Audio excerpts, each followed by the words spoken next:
photo agency at the centre of the story when they demanded the photos were taken back. So Backward replied, I loved this, saying, in America, as I'm sure you know, property belongs to the owner of it. Third parties cannot just demand it be given to them, as perhaps kings can do. But guess what? The couple are standing by their claims and are hitting back. Ashley Hansen, a representative for them, told the New York Times, respectfully, considering the Duke's family history, one would have to think nothing of the couple or anybody associated with them to believe this was any sort of PR stunt. Quite frankly, I think that's abhorrent. But what does the Daily Telegraph star columnist Celia Walden think of all of this? Celia, abhorrent for us to question that Harry and Meghan might be responsible for a PR stunt? Perish the thought.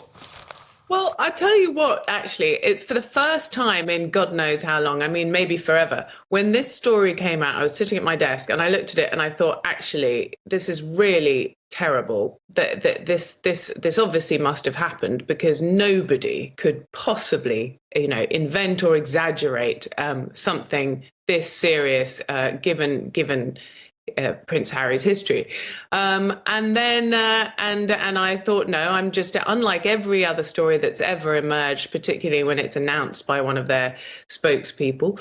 I thought, no, this is no skepticism here. This has to be taken at face value, and it turns out that it was an exaggeration.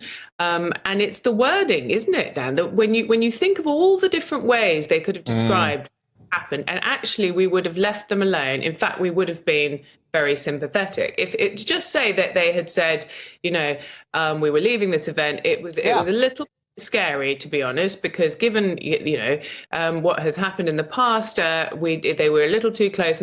But no, immediately we're in a sort of hysterical tone, near catastrophic, and that is the problem. That's always been the problem with them. Yeah, totally. I mean, I'm sorry, Celia, I think they're compulsive liars now. I don't think it was exaggeration. I think it was a lie. What's so odd, though, Celia, is why are they demanding the Carlisle Hotel give them a free suite? They are now worth tens of millions of dollars.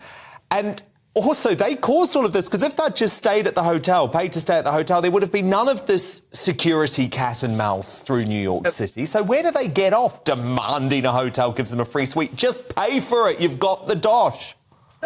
Well, I actually think Page Six was wrong to say it was being too cheap. I think it's just being plain entitled.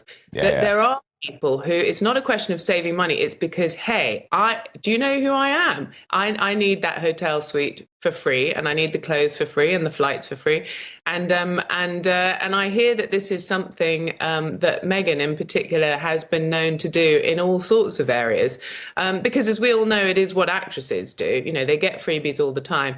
And then I believe there was an awkward transitional period at the beginning of their courtship when the palace had to step in and say, actually, you really can't do that.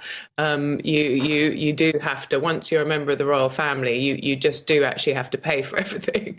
So this is just profoundly embarrassing for them. And of course, none of this would have happened if they'd had the protection of royal protection officers and had stayed